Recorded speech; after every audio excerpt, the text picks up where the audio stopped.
औज़ुबिल्लाहि मिनश्शैतानिर्रजीम बिस्मिल्लाहिर्रहमानिर्रहीम मुहम्मदुर रसूलुल्लाह वल्लज़ीना मअहु अशिद्दाउ अलल कुफ़्फ़ारि रुहमाउ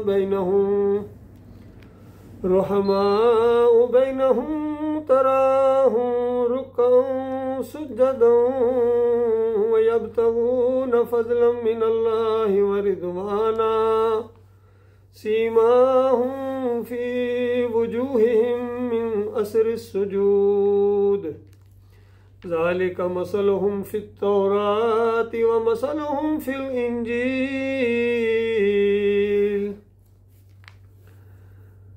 ये सूरह अल-फतह की एक आयत का हिस्सा है। इसमें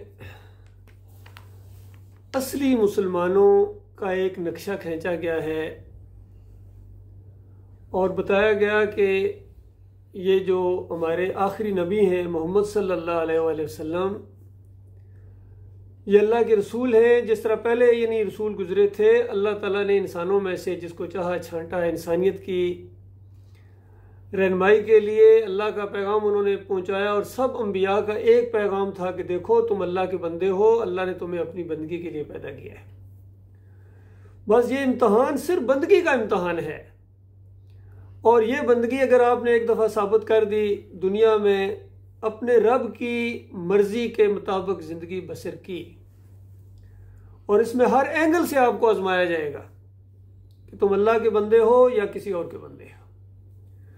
और अगर आपने ये साबित कर दिया, हर तरह के हालात में, खुशी के मौके हों, परेशानी के मौके हों, फ़ायदा नज़र आ रहा हो, नुकसान नज़र आ रहा हो, हर तरह के हालात में आपने अल्लाह की बंदगी को आगे रखा है, अपने मालिक के हुक्म को आगे रखा है, किसी की परवाह नहीं की है, किसी लान तान करने वाले की ज़रा बराबर आपने उसको खातर में नहीं लाए हैं, और ये ज़िंदगी बसर हो गई। आखिरी सांस तक अगर आप अपने इस ईमान को ले गए, ये मोड़ है मौत, और उसके बाद वो मंजिल है कि मालिक फरमाता है कि यहाँ से खुशखबरियाँ, फरिश्ते जुलूस के जुलूस फरिश्ते आएंगे जिनका आज तसव्वुर नहीं किया जा सकता है, और खुशखबरियाँ सुनाएंगे कि बस ख़त्म, सारे मामलात, हमारे परेशानियाँ गम ख़त्म हो गई, अब खुशियों और उन जन्नतों की तरफ चलो जिनका अल्लाह ने तुमसे वादा किया था। और इसका उल्ट ये है कि अगर किसी ने अल्लाह की बंदगी के अंदर किसी और को शरीक ठहराया और इस पर उसकी मौत आ गई, तो उसके बाद चाहे हज़ार कारनामे हों दुनिया के अंदर, इसके जितने भी उसके नेक अमाल हैं, ये उसके मुंह के ऊपर दे मारे जाएंगे। और मिसालें दी अल्लाह ताला ने कि आम इंसानों तुम क्या चीज़ हो, ये मेरे अंबिया हैं, अगर ये भी शिर्क करते हैं, वलाउ अशरकू, मसला समझाने के लिए, अगर ये भी शिर्क करते लहबता अन्हुम मा कानू यामलून, मैं इनका सारा किया कराया गारत कर देता। तो दुनिया वालों समझो इस मसले को। यहाँ इस आयत के अंदर अल्लाह ताला ने आखिरी नबी मोहम्मद सल्लल्लाहु अलैहि वसल्लम की वासत का भी वही मकसद बताया, और उनके साथियों का तर्ज अमल बताया था कि दुनिया वालों के ऊपर हुज्जत तमाम हो जाए कि इंसान होता कैसे है, नबी की क्या तालीम होती है, उसके साथी किस तरह के लोग होते हैं, मुसलमान किस तरह होते हैं, कौन होते हैं, ताकि किसी को कोई गलतफहमी बाकी ना रहे। और एक कुरान का मुसलमान है और एक खुद अपना मुसलमान या अपनी कौम का मुसलमान, पूरी दुनिया उसको मुसलमान कहती रहे, इससे क्या फ़र्क पड़ता है? असल मुसलमान वही है जो कुरान और हदीस का मुसलमान है, जिसको अल्लाह मुस्लिम कहता है। उनका जिक्र यहाँ हो रहा है। उसके बाद आप खुद मुआजना कर लीजिए। फरमाया मोहम्मद सल्लल्लाहु अलैहि वसल्लम ये रसूल है, अल्लाह के आखिरी रसूल, और जो उनके साथी हैं उनकी पहली सिफ्त तो ये है अशद्दाउ अलल कुफ़्फ़ार, ये काफिरों के लिए बड़े सख्त हैं। आमतौर पर लोग कह देते हैं सख्ती बहुत करते हैं जी, अच्छा कुरान पढ़ा है, हवा लगी है कोई ईमान की? मालिक फरमाता है ये मोमिन होता ही वो है, पहली सिफ्त इसकी ये है जो काफिरों के लिए सख्त, क्योंकि कुफर अल्लाह के साथ होता है, और अल्लाह के साथ शिर्क करने वाला, कुफर करने वाला, नाफरमान, ये अल्लाह का बागी होता है, अल्लाह की तौहीन करने वाला होता है, अल्लाह को गाली देने वाला होता है। तो इसके लिए एक मोमिन के दिल के अंदर कोई नरमी पैदा नहीं हो सकती है, कोई इसके लिए मोहब्बत पैदा नहीं हो सकती है, दिली मोहब्बत जो होती है वो नहीं हो सकती है। क्योंकि मोमिन के दिल के अंदर अपने मालिक और खालिक की मोहब्बत बड़ी शदीद होती है, बड़ी शिद्दत के साथ वो अपने मालिक और खालिक से मोहब्बत करता है। इस मोहब्बत की वजह से जो भी काफिर मुशरिक होगा, चाहे उसका बाप ही क्यों ना हो, उसका बेटा ही क्यों ना हो, उसकी बीवी क्यों ना हो, बचपन का कोई दोस्त ही क्यों ना हो, जब ये बात खुल गई कि ये अल्लाह का दुश्मन है, ये ईमान का दुश्मन है, ईमान के मुकाबले में इसको कुफ्र और शिर्क ज्यादा पसंद है, तो ये मोमिन का फिर दोस्त नहीं हो सकता है। पहली सिफ्त बताई कि जो मोहम्मद सल्लल्लाहु अलैहि वसल्लम के साथी हैं वो तो अशद्दाउ अलल कुफ़ार हैं, रुहमा बैनहुम, आपस में ओए होए होए, आपस में तो ऐसे रहम दिल हैं। वो जो किसी शेर में किसी ने कह दिया कि वो हल्का यारा तो बेरेशम की तरह नरम, रेशमी लिबास बड़ा नरम होता है, इस तरह मोमिन आपस में नरम होते हैं, प्यार मोहब्बत होता है। वो मार का हक व बातल तो फौलाद है मोमिन, हक व बातल का जब मामला आ जाए, ईमान और कुफर का जब मामला आ जाए, जंगे बदर इसकी एक मिसाल है। ऐसी मिसाल कोई दुनिया की किसी और जंग में शायद ना हो। एक तरफ बेटा है, दूसरी तरफ बाप है, एक तरफ मामू है, दूसरी तरफ भांजा है, एक तरफ चचा है, दूसरी तरफ भतीजा है, एक तरफ एक भाई है तो दूसरी तरफ दूसरा भाई खड़ा है, आपस में बिल्कुल नेज़े और तलवारें लेके खड़े हो गए, जंग है। और जंग मालिक फरमा रहा है सिर्फ इसी एक नुक्ते के ऊपर है कि अल्लाह अकेला है या उसके साथ कोई और भी शरीक है। ये नुक्ता है, ये फलसफा है जंग का। और अबू बकर सिद्दीक रजी अल्लाह ताला उनके बेटे अब्दुर्रहमान ने, जो बाद में ईमान लाए थे, जंगे बदर में आए थे जंग लड़ने के लिए, और एक दफा अच्छे माहौल के अंदर कहने लगे कि बाबा जंगे बदर में मेरी नजर आप पर पड़ी थी, हत्ता कि आप मेरी तलवार की रेंज में थे। तो मैंने कहा बाप को क्या मारना। देखिए ये उनका फलसफा था जो कुफ्र शिर्क की तरफ आए थे, उनका ज़हन ये था। अबू बकर सिद्दीक ने कहा बेटे अल्लाह की कसम, अगर एक मर्तबा मेरी नजर तुम्हारे ऊपर पड़ जाती तो मैंने तुझे नहीं छोड़ना था। यह था फलसफा जिसकी वजह से अबू बकर सिद्दीक का दर्जा बहुत बुलंद है। ये ईमान का वो दर्जा जो मेयार अल्लाह ताला ने कायम किया है।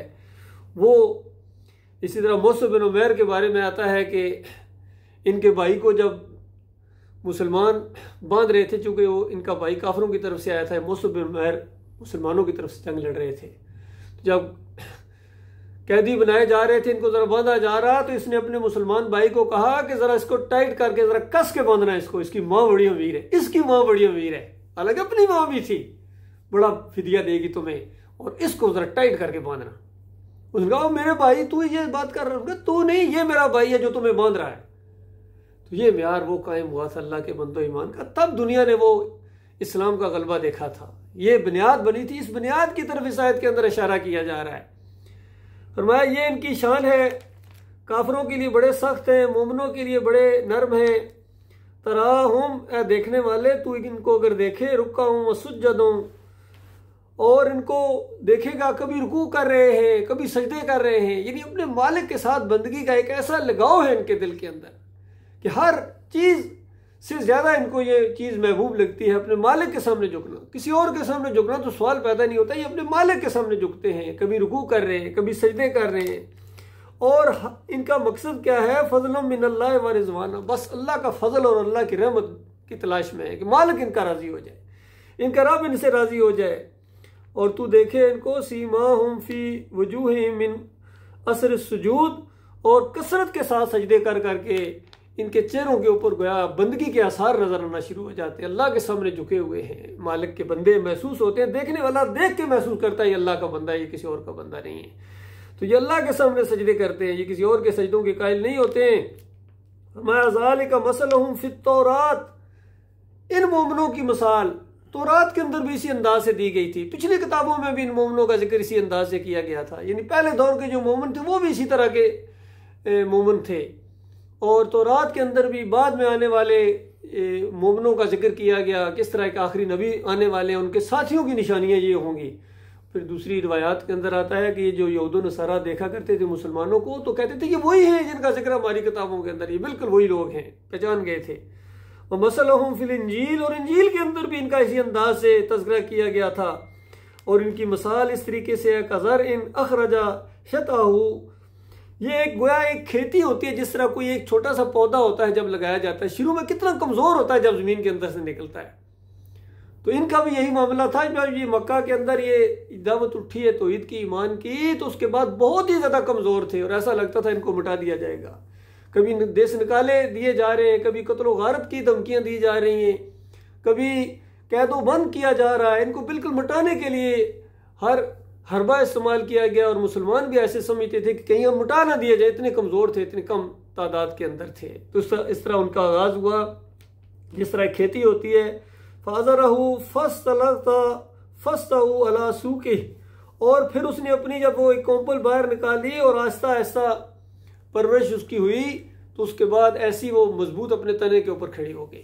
वह अब ये मुसलमान है। ये जो सूरह फतह नाजिल हुई है, ये तो मदनी सूरह है।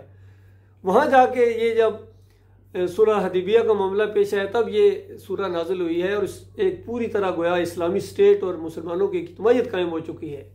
और इशारा किया गया, देखो आगाज़ इसका कैसे हुआ था और अब ये मजबूती के साथ कायम हो गई है। और योजिबु ज़रअ लिगैज़ा बिउमुल कुफ़ार, और अब जब ये खड़ी हो गई है और अपनी ताकत इसके अंदर आ गई है, तो ये जो इसको देखने वाले हैं, यानी जिन्होंने ये खेती लगाई है, उनको तो बहुत अच्छी लगती है, बहुत उनको खुशी महसूस होती है इस इज्तिमाइयत के ऊपर। और दूसरी तरफ जो काफिर हैं, मुशरिक हैं, वो जल उठते हैं इनको देख के। और ऐसे मोमिनों के साथ जो इस अंदाज से उठे, वादल्लाहु लज़ीना आमनू व अमिलुस्सालिहाति मिनहुम मग़फ़िरतुन व अज्रन अज़ीमा। इस तरह के लोगों के साथ अल्लाह ताला ने मग़फ़िरत और अज्र अज़ीम का वादा तैयार करके रखा हुआ है। वो जन्नत की बहारें, वो दुनिया के अंदर इज्जत और आखिरत में मग़फ़िरत और सदाबहार जन्नतें जिनको अल्लाह ताला देगा, वो इस तरह के मोमिन होंगे जो इस अंदाज से उठें, इस तरह अल्लाह के ऊपर ईमान लाएं, इस तरह रसूलुल्लाह सल्लल्लाहु अलैहि वसल्लम के ऊपर ईमान लाएं, ऐसे साथी बने, ऐसी इज्तिमाइयत कायम करें, और उसके बाद इस तरह दीन इस्लाम का गलबा होता है। इस तरह मदीना रियासत जो है वो वजूद में आती है। ये तो वो नक्शा है जो कुरान में अल्लाह ताला ने असली मोमिनों का बयान किया है। और ये किताब चूँकि मुअज्जा है और क़यामत तक ये असली वही किताब है जो मोहम्मद सल्लल्लाहु अलैहि वसल्लम के ऊपर नाजिल हुई, और जिस किताब ने अरबों को इज्जत दी और मुसलमानों को उठाया, ये यही किताब थी। इस तरह उमर बिन खत्ताब रजी अल्लाह तआला अपने दौर के अंदर इस किताब को यानी इसकी तरफ इशारा करके कहा करते थे कि मैंने अल्लाह के आखिरी रसूल मोहम्मद सल्लल्लाहु अलैहि वसल्लम को ये कहते हुए सुना है कि अल्लाह ताला इस किताब को मानने की वजह से अल्लाह ताला कौमों को रूज बख्शता है और इस किताब का इनकार करने वालों को जिल्लत की गड़े के अंदर फेंकता है। तो देखो अल्लाह के बंदो, ये बात बिल्कुल सच्ची साबित हो गई। और कैसे ना साबित होती, सच्चे रसूल ने बात कही थी कि जिन्होंने इस किताब को माना था, इसके अकायद को, इसके पीछे चले थे, सिर्फ दुआओं में नहीं कि अल्लाह इस किताब को हमारा इमाम बना, दुआएं अल्लाह से करते और खुद इमाम बनते, किताब को पीछे फेंकते, जिस तरह पिछली कौमों ने पीछे फेंक दिया था। आज बिल्कुल उसी तरह इस उम्मत मुसलमान ने अल्लाह की किताब को बिल्कुल पीछे फेंक दिया है और खुद आगे बढ़ते हैं। इस किताब के पीछे चलने की बजाय इस किताब को अपने पीछे चलाने की कोशिश करते हैं, चाहे अरब हों चाहे अजम हों। और आज इनकी जो ईमानी कैफियत है उसका नक्शा आपके सामने आता रहता है। आज मैं स्पेशली आपके लिए एक नज़म जो सारे मुसलमान जानते हैं, इसको पढ़ा हुआ भी है, पढ़ी भी जाती है, हाल ही की एक नज़म है, उसके अंदर आज के मुसलमानों का गोया नक्शा खींचा गया है। तो बताओ कुरान क्या नक्शा खींचता है और आज के मुसलमानों का नक्शा क्या खींचा जा रहा है। ये आपके सामने मैं याद दहानी के लिए बड़े अफसोस के साथ पढ़ रहा हूँ। इसको इस रसाले के अंदर प्रिंट भी किया गया था और देखिए ये मुसलमानों का नक्शा हाल ही ने पेश किया है। काफ़ी लंबी नज़म है, लेकिन उसमें से वो जो बुनियादी नुक्ता है, जो उसका बिल्कुल निचोड़ है, वो आपके सामने पेश कर रहा हूँ। लिखते हैं, करे गैर बुत की पूजा तो काफिर, जो ठहराए बेटा अल्लाह का तो काफिर। यानी मुसलमान ये ज़हन रखते हैं कि ये जो दूसरी लोग हैं, दूसरी कौमें हैं, वो बुतों की पूजा करें तो काफिर होते हैं और अल्लाह का बेटा करार दें, जिस तरह यहूद नसारा अल्लाह का बेटा करार देते हैं, तो ये कुफ्र है, ये इनकार है। झुके आग पर बैर सजदा तो काफिर, आग के सामने अगर कोई सजदा करे तो वो भी काफिर हो जाता है। क्वाकब में माने करिश्मा तो काफिर, इन अस्तारों के अंदर कोई करिश्मा या इस तरह की कोई चीज़ माने, इनसे कोई वो जो किस्मतों का हाल मालूम करते हैं, इस तरह की बात करे तो वो काफिर है। मगर मोमनों पर कशादाएं रहें, मुसलमानों पर सारी राहें कशादा हैं। यानी जो गैर कौमें कुफ्र शिरक करे वो काफिर होते हैं। अगर वही चीज ये मुसलमान करना शुरू कर दे ये काफिर नहीं होते हैं। ये आज इनका ज़हन बन गया है। मगर मोमनों पर कशादा है राहें, परस्तिश करें शौक से जिसकी चाहें, जो मर्जी करें। घोड़े के सामने सजदे करें, दरख्तों के सामने सजदे करें, कब्रों के सामने सजदे करें, जो मर्जी करें, ये काफिर होते ही नहीं है। और आगे मजीद उसकी तशरीह कर रहे हैं कि नबी को जो चाहे अल्लाह कर दिखाएं, यानी नबी का मुकाम बिल्कुल अल्लाह के मुकाबल करें। जिस तरह इनके शेर हैं बड़े गुनगुनाते हैं, कहते हैं वही जो अर्श पर मुस्तवी था खुदा होकर, उतर पड़ा मदीने में मुस्तफ़ा होकर। यानी अल्लाह जो है मदीने में मुस्तफ़ा की शक्ल में आए हैं। और आला हजरत साहब कहते हैं कि हाजियों आओ सरकार का रोज़ा देखो, काबा तो देख चुके, काबे का काबा देखो। अंदाज़ा ये इनके ज़हनी अकायद हैं जो इनके इशार के अंदर पेश किए गए। तो वही बात अली ने अपने इशार के अंदर लिखी कि नबी को जो चाहे अल्लाह कर दिखाएं, इमामों का रुतबा नबी से बढ़ाएं। इमामों का रुतबा आज इनके सारे इमाम हैं, इनसे पूछ लीजिए, इनका अकीदा है, बुनियादी अकीदा है इनका कि जितने इनके 12 इमाम हैं ये तमाम अंबिया से इनका दर्जा ऊंचा है। यानी इतना कुछ करने के बाद भी फिर भी ये मोमिन है। इमामों का रुतबा नबी से बढ़ाएं, मज़ारों पर जा जा के नजरें चढ़ाएं। ये आज देखिए हर जगह मज़ारों पर चादरें चढ़ाई जा रही हैं और सो रहे हैं, देगें चढ़ाई जा रही हैं। सेवन शरीफ है जी, ये बड़ी कर खरी है, ये मोहिउद्दीन चिश्ती का लंगर क्या कहना, बड़े बड़े वहाँ देगें पकती हैं चावल की और हलीम की, दाल पकती है वहाँ। और हमारे इधर बाटी चौक में देगों की एक कतारें लगी होती हैं, आवाज़ें लगा रहे हैं। जो मर्जी करें, मज़ारों पे जा जा के नजरें चढ़ाएं, शहीदों से जा जा के मांगें दुआएं। न तौहीद में कुछ खलल इससे आए, ना इस्लाम बिगड़े ना ईमान जाए। कहते हैं ये जो मर्जी करें, इनकी तौहीद में खलल आता ही नहीं है, ये ऐसे मुआहिद रहते हैं। और इनके उलमा भी देखिए कितने बड़े मुफ्ती महमूद, कितने इनके कारनामे भी हैं। लेकिन साथ साथ अली अजमेरी की कब्र पर जाके हलवा बांटा इन्होंने पूरी तरह। प्रोफेसर गफूर नायब अमीर की हैसियत से जमात इस्लामी के मौदूदी साहब की जिंदगी में बड़ी इमाम जाके चादर चढ़ाने गए। सब कुछ करते हैं, जो मर्जी करें। इमरान खान साहब जाके गंज शकर के मज़ार पर सजदा रेज हो जाते हैं, लेकिन इया का नाबुदो या का नस्ताईन के ऊपर कोई फर्क नहीं पड़ता है। इमाम दामन बांधे, या अली मदद के नारे लगाएं, या रसूल मदद के नारे लगाएं, कहते हैं कुछ फर्क नहीं पड़ता है। अली इंजीनियर जैसे कहते हैं ये जो पुकारें लगाई जाती है, कहते हैं ये शिर्क कहाँ से आ गया। जितनी मर्जी पुकारें लगाओ, या हुसैन पुकारो या अब्बास पुकारो, इससे शिर्क नहीं आता है। हाँ, मदद के लिए नहीं पुकारना है। बताओ वो अल्लाह के बंदों पुकारे, एक बंदा लगा रहा है, किसके लिए लगा रहा है।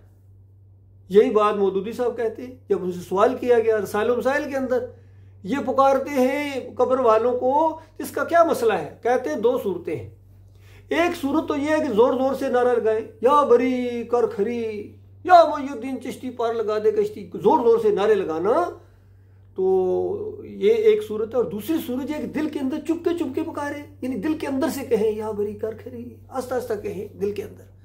तो कहते हैं आहिस्ता आहिस्ता अगर दिल के अंदर से कहेंगे तो ये तो फिर शिर्क हो जाएगा, या अल्लाह की किताब का इनकार हो जाएगा। क्योंकि अल्लाह कहता है वल्लाहु अलीमुम बिज़ाति सुदूर, दिलों का हाल तो सिर्फ अल्लाह जानता है। तो अब दिल के अंदर से पुकारोगे तो ये तो कुरान का इनकार है। हाँ, दूसरी सूरत यह है कि जोर जोर से नारे लगाओ। तो कहते हैं ये दूसरी सूरत की शक्ल में अकीदे में खराबी लाजम नहीं आती है। गौर कीजिए, अकीदे में खराबी लाजम नहीं आती है। अल्लाह फरमाए सबसे बड़ा बद अकीदा वो है जो अल्लाह के अलावा किसी और को पुकारे, किसी और की पुकार लगाए, ये सबसे बड़ा बद अकीदा है। लेकिन मौदूदी साहब कहते हैं अकीदे में खराबी लाजम नहीं आती है। भाई जब पहला लफ्ज़ आपने बयान कर दिया, उसके बाद जो मर्जी इसकी तशरीह करते रहो। और फिर इनकी तशरीह भी देखिए, कहते हैं आप जोर जोर से पुकार लगा के हजरत को हो सकता है डिस्टर्ब कर रहे हो सकता है वहाँ नमाज पढ़ रहे हो सकता है कहीं और तशरीफ ले जा रहे हो, तो शरीफ रखा हुआ कहीं और जगह गए हुए हो मुर्दा साहब, और आप ऐसे ही खाली कब्र को पुकार रहे हो, तो ये अंधेरे में तीर चलाने के बराबर है। तो अंदाजा लगी जब उलमा इस तरह के फतवे दें तो आवाम किधर जाए बताओ अल्लाह के बंदो। तो यही चीज़ असल में बताई जा रही है कि जो मर्जी शिर्क करें, कुफर करें। हिंदू अगर गाय की पूजा करेगा तो वो काफिर हो जाएगा, याद रखिए। और अगर मुसलमान घोड़े की पूजा करेगा ये काफिर नहीं होता है, क्योंकि ये मोमिन है ना। मोमिन किस तरह काफिर होगा। कभी कभी कह देते हैं कि वो नबी अलैहिस्सलाम तो शिर्क खत्म करके चले गए। किस शिर्क की बात कर रहे हो, वो तो खत्म करके चले गए थे। नबी अलैहिस्सलाम ने कहा था कि तुम शिर्क नहीं कर सकते हो। भाई वो सहाबा इकराम को कहा था कि कोई शिर्क की जड़ें काट दी गई थी, वो किस तरह शिर्क कर सकते हैं, लेकिन ये नहीं कहा था कि बाद वाले भी शिर्क नहीं कर सकते। ये मामला अल्लाह के बंदो, देखिए आपके सामने ये चीज़ें लाई जा रही हैं। अल्लाह ताला से दुआ है मालिक ईमान खालिस की समझ अता फरमाए। आज जो मुसलमानों की दुर्गत बनी हुई है, बताइए इससे बड़ी क्या बात हो सकती है कि बुतों का पुजारी, मूर्तियों के पुजारी, कहते हैं गाय का पेशाब पीने वाले, ये मुसलमानों को ललकार रहे हैं। अंदाज़ा लगाइए। और मुसलमान जो वो कभी ललकारा करते थे कुफ्र शिर्क को कि अस्लिम तस्लिम, कि इस्लाम लाओ महफूज हो जाओगे, हम तुम्हारी हिफाजत करेंगे। अंदाज़ा लगाइए वो कभी मुसलमान थे, वो कुरान के मुसलमान थे, याद रखिए।